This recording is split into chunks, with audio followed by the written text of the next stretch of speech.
Halo semuanya, kali ini kita akan membahas mengenai lagi rame nih, masih dari ngerti saham ya, terkait dengan pengobatan di dalam negeri dan di luar negeri ya perbandingannya ini, ada cerita di sini nih ya. Berobatlah ke luar negeri kalau bisa setidaknya ke Penang. Beberapa waktu lalu antrian oma ke dokter di rumah sakit yang cukup gede brand di Jabodetabek, ke dokter spesialisnya dengan good rating di online, lutut oma bengkak. Gua bilang ke dokternya, "Ini ada airnya jadi bengkak dok." Dokternya bilang, "Nggak ada airnya ini." Lalu karena nggak kempes-kempes bengkaknya kita berobat ke Singapura dan dokter Singapura bilang banyak airnya lalu disedot sampai kempes bekaknya. Istri teman masuk rumah sakit sampai opnam, colok sana sini, bawa ke SK dikasih tahu cuma kurang darah lalu dikasih semacam sangobion. Bokap masuk rumah sakit Jumat pagi dalam keadaan kritis di rumah sakit. Dia biasa periksa, dokter bangsa itu nggak datang-datang, katanya libur karena weekend. Bokap meninggal di Sabtu dan dokter pengganti yang praktis nggak tahu apa-apa karena rekam medis ada di si dokter pemalas itu bilang mungkin sudah takdirnya, kan anjir gitu ya. Suami ngeluh sakit perut periodically selama kurang lebih setahun. Sakitnya sebelah kanan agak ke bawah alias usus buntu. Itu didiagnosa dan tindakannya. Tapi sudah operasinya pun sakitnya tetap kambuh, hilang timbul, mau berobat ke Penang, kendala biaya terpaksa ditahankan sampai 2 bulan yang lalu, kumat dini hari dan dilarikan ke rumah sakit. Sebelumnya suami konsul sama seorang dokter di London via WA, waktu di-share rekam medis suami dokternya bilang ada 2 possibilities. First, corn disease. Papa saya ngeluh matanya kabur, dicek di rumah sakit di Indonesia nggak ketahuan kenapa, dibawa ke Malaka baru ketahuan ada tumor segede telur posisi pas belakang mata. Akhirnya mutusin operasi kena 100 juta, alhamdulillah sehat Pak, fokus sampai sekarang. Bener nggak sih? Nah, kata Bro Rodin, bener banget katanya. Kita cek ya komenannya apa aja ini. Vote abangku, vote, vote, vote. Ada Om Bro Rodin gitu ya. Slide 2 hoax tuh fungsi rekam medis kan biar bisa ganti-ganti dokter kalau ada yang berhalangan hadir agar bisa diganti lagi yang standby. Dan tuh laporan nggak dibawa pulang harus disimpan di komputer rumah sakit jadi tetap bisa dilihat nakas pengganti. Marketing zaman sekarang tuh suka bawa-bawa nama negara nih. Apakah ini bentuk perlawanan asuransi swasta terhadap BPJS atau cuma promo rumah sakit lewat akun-akun keren dalam tanda kutip? Saya sih pakai dua-duanya ya, karena yang satu diwajibkan pemerintah dan selama berobat aman-aman aja mungkin belum. Bang, tolong dibenahin dong negaranya hiks banget gitu ya. Oke. Nggak bisa sendiri lah sayang, seperti kata Bung Hatta kasus 10 anak bangsa yang nasionalis taruh di kementerian paling krusial dan strategis baru negara ini bisa rapi karena orang yang nasionalis itu biasanya sudah punya 3 karakter ya, jujur, berani, dan punya integritas melakukan hal yang tanpa dilihat orang lain. Sudah menahun dan terstruktur, dokter tahu sendiri dari kuliah PPDS. Ini ada solusi buat kemajuan ke depannya nggak ya Pak? Gitu. Bosku pernah dapat vonis penyakit yang diminta operasi segera biaya 100 juta. Aku bilang cari second opinion dulu nih ke Penang lah. Ternyata sampai sana tuh patah semua, diagnosa, habis invoice cuma 7 juta dan tiket 10 juta karena berdua. Akhirnya aku dapat bonus 3 juta karena saran itu. Total damage 20 juta seperlimanya dong gitu. Oke, kita cari di sini ya. Di Rumah Sakit Indonesia diare bisa dikasih sampai 7 jenis obat. Pengalaman yang dirasakan baru-baru ini kena diare dikasih 7 macam jenis obat, mana mahal lagi. Itu sekarang udah ada jasa perantara namanya Medisgo. Boleh searching, coba Google, entar di-invite sama mereka ke grup WA private. Kemarin gue and nyokap pakai jasa itu. Tenang aja, gratis, nggak ada biaya. Anda tinggal konsul sakit apa, entar mereka rekomenin rumah sakit yang oke khusus penyakit Anda. Kalau kemarin nyokap dibawa ke Gleneagles Penang, mereka pada bisa bahasa Indonesia, entar janjian ketemuan di rumah sakit langsung atau dijemput di bandara secara gratis. Di rumah sakit tinggal kasih paspor ke yang ngurus, nanti Anda tinggal ikutin mereka. Mereka yang bantu admin, daftar, dan lain-lain. Semua gratis. Wak, wak, wak, wak. Dan hebatnya lagi, setelah semua kelar, nyokap nggak samperin yang bantu urus mau kasih tips. Lalu mereka tolak, mereka bilang mereka udah dapat kok dari pihak rumah sakitnya. BTW jangan takut ya, dengan atau tanpa pakai Medisgo itu biaya rumah sakitnya sama aja kok, nggak dimahalin atau tambah speser pun. Oh ya jelas, dan satu yang pasti di Indo itulah, lu mau sakit apa aja pasti diselipin antibiotik.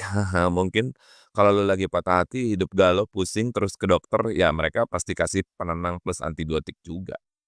Cuma 7 juta murah amat Kak, itu biaya konsul doang atau ada penanganan? Cek full obat, konsul dokter spesialis, ditanya apakah perlu balik lagi 6 bulan kemudian, jawabannya nggak usah, cukup email aja, saya aja kalau ada keluhan gitu ya. Oke, nggak usah kaget banyak kejadian kayak gitu pas Anda ke Penang, banyak banget cerita dari orang Indo di sana, FYI di sana tuh banyak banget orang Indo yang berobat, ya gitu di Indo tuh divonis penyakit luar biasa, ternyata pas di sana cuma penyakit ringan dan notes juga nih dokter di sana tuh, serta rumah sakitnya tuh, nggak pada jualan obat ya, jadi kebanyakan di rumah sakit udah sembuhnya cepet, pulangnya nggak bawa obat apa-apa, maksimal paling juga satu jenis dan itu pun jarang. Lebih sering pulang ya udah pulang tanpa bawa obat ke rumah sakit. Emangnya Indo, lu batuk atau demam ke rumah sakit aja nggak rawat inap, pulang sama minimal 3 jenis obat. Di Island Hospital Kak, tapi saranku cari dulu di Google dokter spesialis terbaik yang dibutuhin, ada praktek di rumah sakit mana, terus cek ke web rumah sakitnya. Sama dong kayak keluargaku di sana kalau nggak Island Hospital kebanyakan ke Lam Wah E juga. Dan rata-rata rumah sakit di Penang yang ngasih ulasan orang Indonesia. Ya Kak, ajaibnya mereka udah punya WhatsApp khusus untuk pasien internasional, ada pilihan pengantar bahasa Indonesia. Ya pun kebayang kalau itu orang nggak punya gimana ya. Di rumah sakit Indonesia di area bisa dikasih sampai 7 jenis obat. Oh ini yang tadi ya. Oke kita lanjut. Kalau dari pengalaman keluarga di Medan, benar almarhum Atok atau kakekku didiagnosa jantung 11 hari di ICU, begitu dibawa ke Penang ternyata empedu sudah pecah, darah kotor sudah mengalir ke pembuluh-pembuluh di tubuh. Kata dokter di Penang, mukjizat Allah Atok masih hidup. Nenek juga sama dibilang makronis kalau kambuh sering muntah. Begitu cek di Penang ketahuan batu empedu dan hanya one day care saja sudah beres bisa pulang. Parah sih emang kalau di Medan suka salah diagnosa. Kita cek ya, di sini adekku juga gitu Kak, di Medan ada tumor di pipi, kata dokternya harus dioperasi pipinya, bisa dibayangkan anak perempuan pipinya dioperasi berbekas lah. Terus bapakku ngotot udah dibawa ke Penang aja, dibawalah ke Penang memang dioperasi pipinya, tapi, dari dalam mulut nggak bisa aku bayangin kalau dibuat di Medan apa nggak codet pipinya tadi. Kalau boleh tahu tuh total biaya selama berobatan di Penang tuh berapa sih? Apa nggak beda jauh dengan di Indo? Tuh kan udah banyak memang kasusnya Om, aku juga udah sampai minta maaf ke keluarga diagnosis tumor dan kanker usus di Rumah Sakit Medan, mau operasi udah parno banget sampai Penang ternyata ambeien. Bahkan penanganannya sederhana, asli stres kok bisa jauh banget gitu, aku juga pusing. Ada juga case lain cerita dari keluarga diagnosa sakit atau mirip-mirip tumor usus, mana sih? Katanya pasti benar nggak ada apa-apa dong ya Allah, terus dijahit lagi kan itu beberapa hari kemudian meninggal hasil malpraktik di sana. Entah apa yang terjadi dokter di sana tuh begitu trust isu abis, makanya kalau ada apa-apa dan punya budget ke Penang aja banyak opsi medical tourism. Oke, sudah pasti jauh lebih murah dengan diagnosis akurat sekarang tuh banyak jasa-jasa yang lagi free dari Rumah Sakit Penang dijemput pakai shuttle bus dari airport tinggal WA. Untuk betul biaya kebetulan aku kurang tahu karena waktu Atok dan nenek di sana berobatnya aku masih SD tanteku yang cover biayanya. Atok udah rawat selama hampir 2 bulan di sana recovery-nya cuci darah juga kalau di-compare baby bisa selisih puluhan sampai ratusan juta kali ya. Wak wak wak, kawanku disuruh cuci darah Kakak karena pipisnya berdarah sampai di MRI katanya kata mereka di USG nggak nampak. Tiba-tiba udah bawa ke Penang cuma ISK, cok padahal di Medan udah disuruh cuci darah, kocak memang rumah sakit Medan ini. Ya Allah asli pening kepala kalau denger case dokter Medan mendidih langsung emosi sampai ubun-ubun nggak habis pikir kok bisa jauh banget apalagi case Atoko ya Allah kesannya dari jantung ke empedu bayangin aja 11 hari nelan obat jantung tanpa sakit jantung ngeracunin hati sama ginjal doang.